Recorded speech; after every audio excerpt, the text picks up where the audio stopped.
All right. Good afternoon and welcome to this week's Iowa Learning Farms Conservation Webinar. I'm Matt Helmers with Iowa State University, faculty member in the Department of Ag and Biosystems Engineering, director of the Iowa Nutrient Research Center, and one of the faculty involved with the Iowa Learning Farm. So it's my great pleasure to get to moderate the webinar again today and welcome one of the PhD students from our ABE department. Júlia, Brittes, Tuthill will talk today about using data to understand the connections in the Iowa food, energy, water nexus. That's an important topic and a big topic, but we look forward to hearing from Júlia today. And with that, Júlia, the virtual floor is all yours. Thank you so much, Dr. Helmers. First of all, I want to welcome everybody and thank the Iowa Learning Farms for the opportunity to present my research. So we're gonna jump this, but Matt is gonna talk about that later. So a little bit of background. I want to talk about the importance of the food, energy, water nexus. When we look into the Iowa's agricultural landscape, Iowans or researchers like me, we're very proud of this vegetation, which dominates the production of agricultural products, both crops and livestock, that this all sustains our modern society. So as of 2021, statistics are truly remarkable. As you can see in the graph in the right, 85% of Iowa's land is dedicated to farming. This commitment to agricultural places Iowa in a league of its own. So we proudly claim the top spots as producers of egg, corn, and dairy products. Furthermore, we're also 1/3 of the nation's hogs are raised in Iowa around us. So our farms, known for their productive fields and robust livestock, are a testament of the dedication and hard work of our farmers. So these accomplishments are not just numbers. They form the basis of our state's economic well-being and play a major role in supporting our contemporary society. Yet, as we acknowledge these notable achievements, we must also address a pressing issue that remains unresolved and often goes unnoticed. So we need to ask ourselves this critical question: are we harming our water quality as we pursue higher productivity and progress? So let's explore the critical background of this issue. Nutrient pollution in aquatic environments leads to harmful algal blooms and hypoxia zones, these dead zones, and this is of a great challenge. So Iowa, known for its agricultural contributions, sometimes has no clue that plays a major role in this problem due to farming practices like the use of fertilizer, manure, and other components. So excessive nutrients from Iowa's agriculture constitute a substantial portion, between 11 to 52% of the total nitrate load in the Mississippi Basin. This is directly impacting Iowa's water bodies, affecting water quality and the delicate ecosystems of the Gulf of Mexico. So now let's take a closer look at the various sources of nitrogen delivered to the Gulf of Mexico, which contribute to the formation of these hypoxia zones. As we can see in the pie chart, nitrogen inputs come from diverse origins, which play a unique role in this environmental challenge. So nitrogen sources of water pollution include atmospheric deposition, so cars and industry emissions, confined animal manure from livestock, from the CAFOs in Iowa, ag inputs from legume crops. So some crops they are able to fixate nitrogen in the soil, and that is great, but also could be a problem. And urban runoff just from pollution, wastewater treatment plants, because we're putting all of this nutrients in the water, and then we actually have to deal with them in order to drink water or use water safely. in agricultural fertilizer use, particularly in the states that are agricultural, like Iowa. So understanding the diversity of the nitrogen sources is necessary in order for managing strategies to deal with it's the problem that it's making. So yeah, we have this problem of water quality, but in order to respect and serve Iowa's economy and environmental need, we need to understand the interconnectedness of food, energy, and water. These components form a delicate web that impacts various aspects of our lives. So I'm going to borrow an example of another fuse researcher that illustrates how the behavior of one system element can influence the behavior of other elements in the system as a whole. So in this image, energy and water are used to till and irrigate soil, and fertilizer, pesticide are applied to produce food. This is all happening in a small farm, which can be seen as one small, I don't know how to use a pointer. One small triangle. Then transportation of chemicals by runoff, which is what we're talking here, leads to contamination of the stream, which is the new. So this transportation is this dashed lines, and then the stream is this bigger triangle. And then which leads to eutrophication in a larger body of water, which is a gulf in our case, and in turn affects progressively larger marine ecosystems, which is the next larger triangle. So the interactions of individual farms, factories, and other environmental, economic, and social parts of the system with the few components at each level affect the components at progressively larger scales. And it's the reason that we need to understand all the scales and variables. So understanding the intricate relationships between food, energy, and water is essential for Iowa's economy and environment. This interconnected elements shape various aspects of our lives. So for food, Iowa's agricultural strength ensures local and global food security. Recognizing the link between food production, energy demand, and water quality is crucial for a sustainable and safe food supply. Balancing energy and water resource management is essential to meet energy needs without compromising water resource health, and that can be pursued with wind power, for example, or ethanol. So, but if you think of that, we also need to recognize how the different types of land use impacts water resources and nitrogen usage. So water then is connected to agriculture through irrigation, nutrient runoff, industry, domestic use. Its availability, quality, and usage in the context of food and energy production are vital. So responsible water management is crucial to prevent the food source contamination, provide also food, and ensure agricultural sustainability. So there is work already done, and you probably already saw some in the few Nexus. But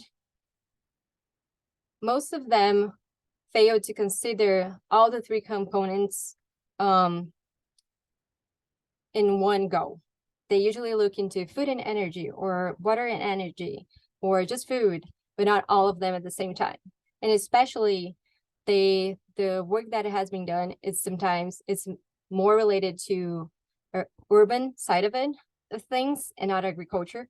And it's not, when we talk about water, people are looking to irrigated states, like the problem with irrigation.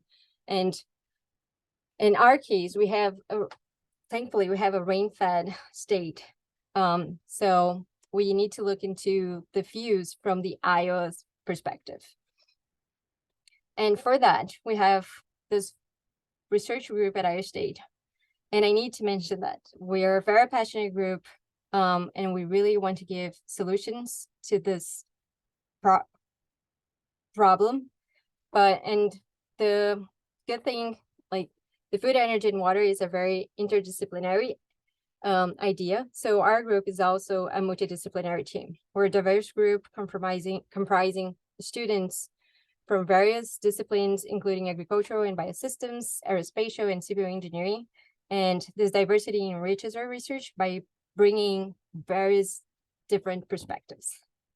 Our group benefits from also valuable insights and guidance of experienced professors in the same areas that we're at. And we also include the Sustainable Agriculture Department.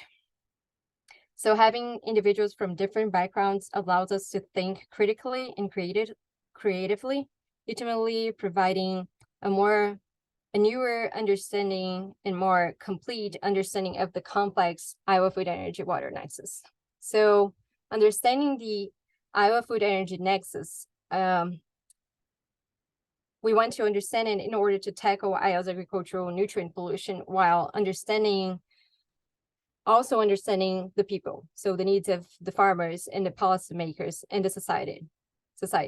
So we want to facilitate understanding of this data that is related to the nexus, enabling stakeholders, particularly policymakers and farmers, to make informed decisions. So how do we accomplish that? We look into published data to create a comprehensive framework, analyzing nitrogen surplus patterns to identify high-risk areas and opportunities. So we base our work on literature and published models, but more importantly, we want to create an interactive tool, the iFuse tool, in order to facilitate understanding and decision-making. So far, in order to achieve that, we develop a comprehensive, reproducible data synthesis, including the available elements of the current iFuse, using open source data from, for example, USDA or the US Energy Information Administration. And then what do we do with this data? So the USDA census, we use USDA census and survey data to look into agricultural data. So in order to we have to deal with missing values because there's missing values a lot sometimes. As you can see in the image in the left, especially between 1990 to 2000s, there's a lot of missing values, and that is because of suppressed data or because of data confidentiality. So we have to interpolate those values so we have a more robust data set. But we don't do it blindly. We actually use the reported USDA state yearly date to try to find the best interpolation method. So how we accomplish that? We have the original, we get the original data by county, and then we apply an interpolation method that fills in all of the gaps. And then from that, we sum all of the columns. So we have actually year value for the state for each animal production population. And then that all we sum, and then we get the sum square error for that, comparing it to the actual state data, yearly state data given by USDA. Then we do that for a different method. So we keep doing that until we find the smallest sum square error. And when we find that one, we actually use that for our final data. So as an example, this is what the comparison of the actual state data versus the sum of the county data. So also is state data from the iFuse, how they are comparatively. So the interpolation method that we're using does a pretty good job, and we're very happy with that. In the same way, we do the same thing for crops. The problem is, well, that's not a problem. We have less missing data, which is great, but we also have some counties with less data, so we have to account for that also there. And then, so we have a bunch of data, agricultural data. What do we do with all this data? One of our tasks involves calculating the water quality indicator, so our nitrogen surplus. This indicator relies on the intricate interplay between various components. So we have commercial nitrogen, which is our fertilizer values. We have manure nitrogen, which comes from the manure from livestock. We have fixation nitrogen, as I said before, the legumes fixation, in our case, soybeans. And then grain nitrogen, which is whatever nitrogen that leaves the crop, leaves the field when crops are being harvested. As a part, so by examining these relationships, we can have valuable insights into the water quality. As a part of our efforts, we can now investigate counties that have the potential to make significant contributions to pollution in the Mississippi River Basin. So this analysis is essential for highlighting areas where targeted interventions can have the greatest impact in mitigating pollution. Within our team, we actually want to understand a little bit more of how nitrogen walks through the state or the counties. So we have dedicated students that are currently focused on understanding this nitrogen surplus behavior. So for nitrogen, commercial nitrogen, what data do we use? The data we use is actually from also another department at Iowa State. We develop an amazing historical fertilizer application rate for a 5x5 kilometer grid. And that's what you see in the left picture for 2019. And we use that, but we actually clip it to only Iowa State, a state of Iowa. And we also considered that another researcher, Dr. John Sawyer, suggests that pre-plant or in-season nitrogen application is not a recommended practice for soybean production in Iowa. So we consider that the commercial nitrogen applied goes mainly for corn crops. And then we get this data, we change from a raster to multiple points, and then in one county, you're gonna have so many points that we're actually gonna aggregate it by the means of all those points. That creates a nitrogen surplus. When we sum all of them, it gives us a nitrogen surplus for each county, because now we also have the commercial nitrogen for each county. So yeah, this title is actually wrong. This is supposed to be a commercial nitrogen. So yeah, bear with me, sorry. And then how do we also get the manure nitrogen?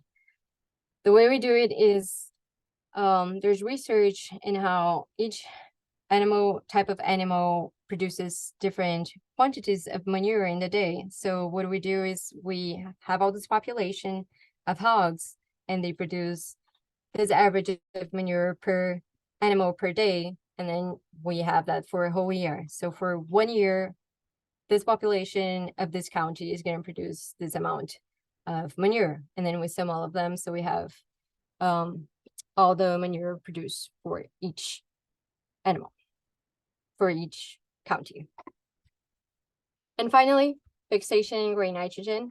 I think what do we do? Just using yields and planted area, we get the fixation nitrogen, and that will be higher in counties where soybeans yield are prevailing, so the pinkish color. And then grain nitrogen will be higher where both crops are prevalent. So the brownish color, that's what you see in that graph. Then we also look into energy and food. So we have some RFA, Renewable Fuels Association, and other organizations like Soy Meal or Iowa Corn data or corn ratios that allows us to develop equations that model how corn is being used in the state. So in this case, in our equation on the right, what we have is the ethanol production, and X1 represents the corn yield in bushels per acre. Corn represents the specific Iowa counties, corn acreage. And 157 is actually the historical percentage, is the best historical percentage of corn yield directed to ethanol production, combined with the efficiency of the conversion of corn to ethanol. So how do we get this 157? We actually minimize the sum squared error also between the ethanol production that we get with different variables that we could put in 157 and compare it to the reported values for RFA for the state. So that's how we got the 157. 0.02 and 1,000 is just units related.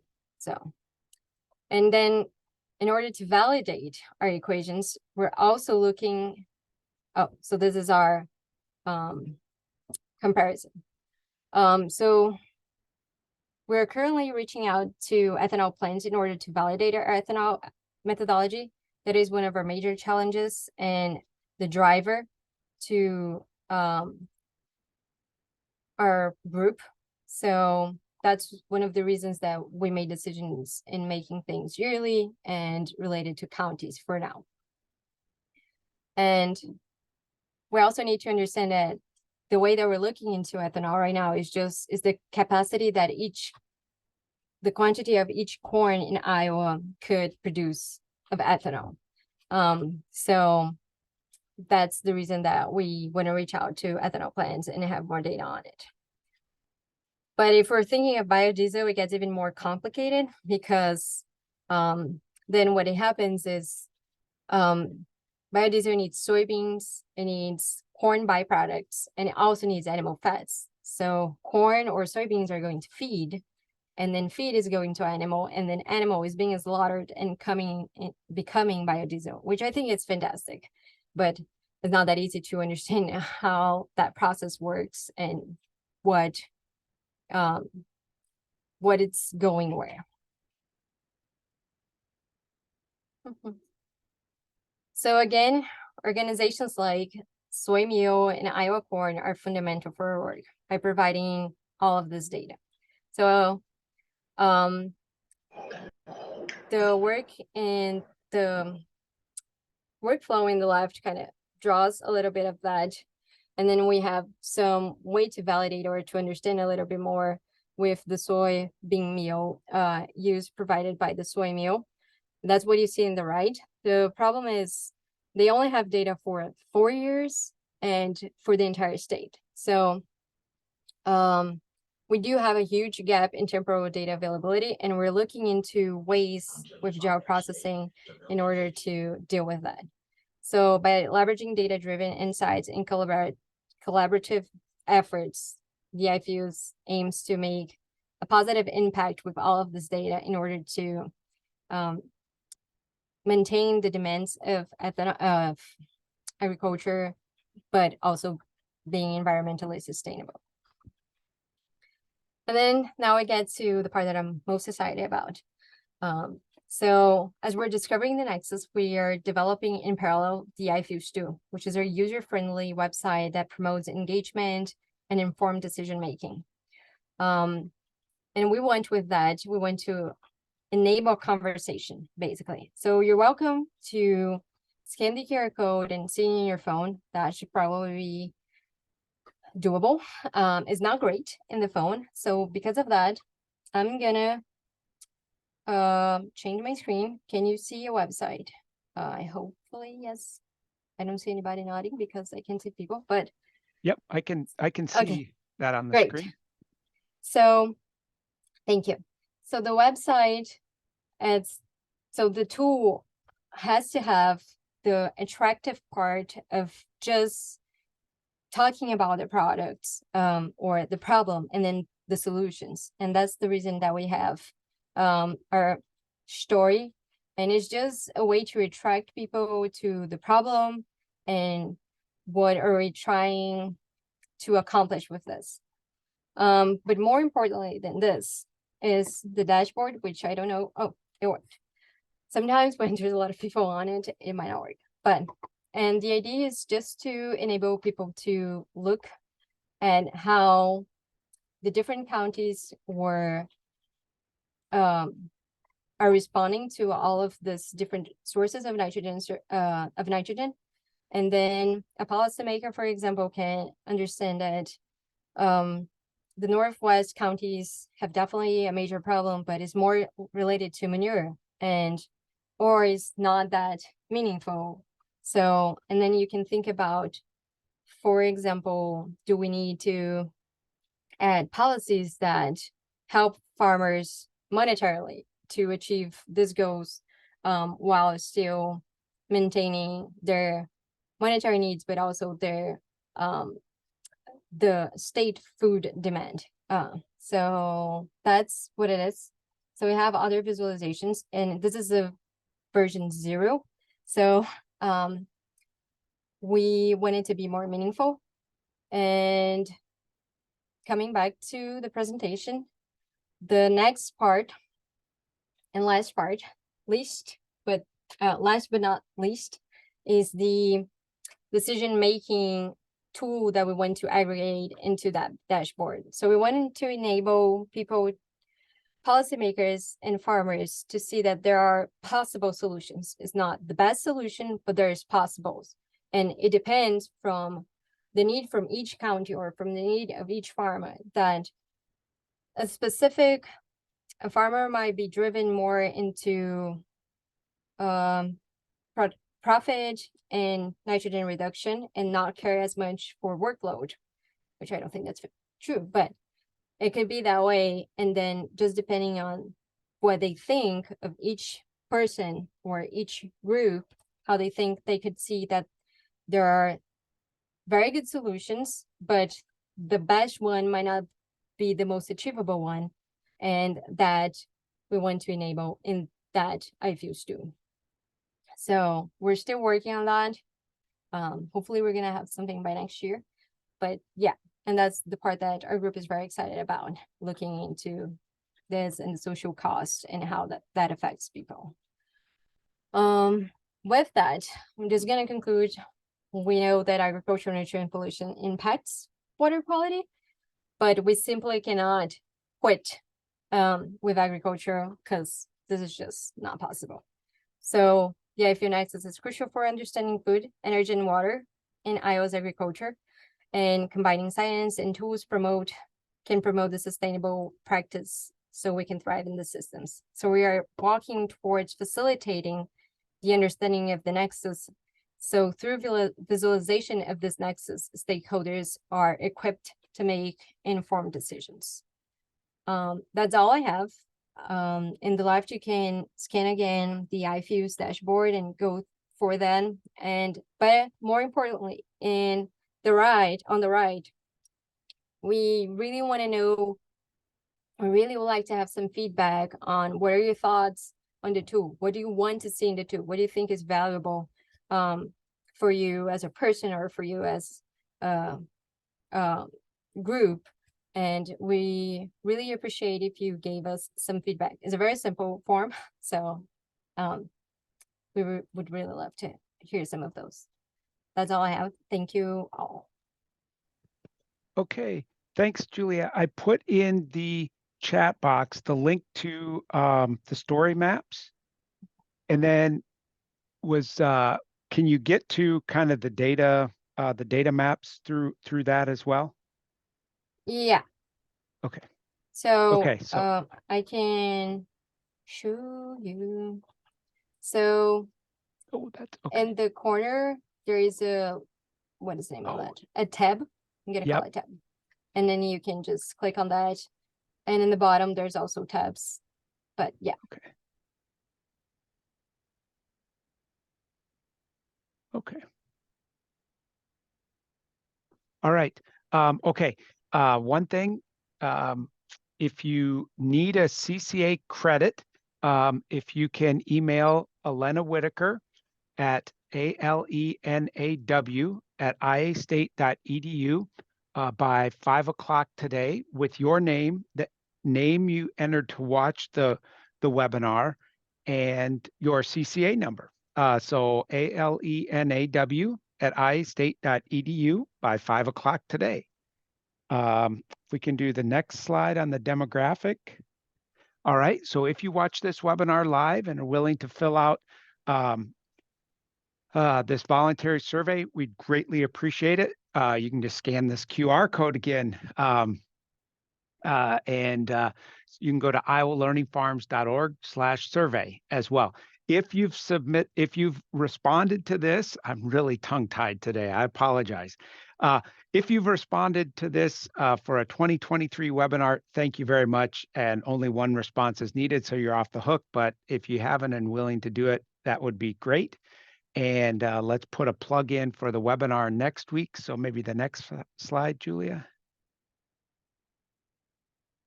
All right, we have Daniel Kirby, a fisheries biologist with IDNR, talking about management practices and techniques for stream bank stability. So good topic. All right, so a couple, some questions have come in, and one of the first ones, this focused on nitrogen. Any thoughts about doing one on phosphorus as well? Yes, there is a thought for that. It's just because it's so complicated for each of the different types of nutrients, and there's studies already being done with phosphorus. The goal of the IFUs was to look into nitrogen. Okay. And then eventually when it's robust enough, maybe we can reproduce and get the different pieces from other researchers with phosphorus. Okay. There was a question here. Are all the IFUs team members at Iowa State, or is it a multi-institutional project? Is a multi-institutional. So we have people from Purdue working with us, which is fabulous because we're always fighting with them, but it's great. It's very nice. It's people from aerospatial engineering. So yeah. Okay. Okay, can you put the QR code back up for the survey? Yeah, so maybe we can go back to that for the QR code for both of those. There we go. Yeah. This one. Okay, sorry. And this one person asked if the slide set would be available. Well, the recording, as long as the recording worked, will be available on the website. So on the Iowa Learning Farms website. So it'll be archived there within the next couple days. So, and if you go to the dashboard and the data, can people download data from there? They not right now. It's okay. Just a change that we need to do from our end. But if that's a need, please add that to the form, because then we can put just add that to the list. I will also write it down. Sorry. Yeah. I guess one detail on that, on the manure, on those numbers, did you account for loss that might happen in storage or in application, for example, like volatile losses and things like that? So we are currently looking into papers for that, and we just need to account for those. Dr. Anderson, he has a very interesting paper. So we're probably gonna account for that. That right now is how am I gonna say that? That is not accounting for that. So yeah. Okay. Let me see. I think that's mainly the ones that were in here, kind of really focused on that. Julia, thank you so much for the presentation. I'd encourage everybody to go look at the dashboard and also provide feedback for the survey through their QR code. That would be great. If you are on and need a CCA CEU, please email Elena Whitaker, ALENAW, at iastate.edu by 5 o'clock today with your name, the name you entered to watch the webinar, and your CCA number. And lastly, please think about tuning in next week for a webinar talking about stream bank stability issues and management practices for that. With that, thank you so much, Julia, for the presentation and the very interesting work that you all are doing. Very relevant to things in Iowa. So thanks so much. Thank you so much for the opportunity.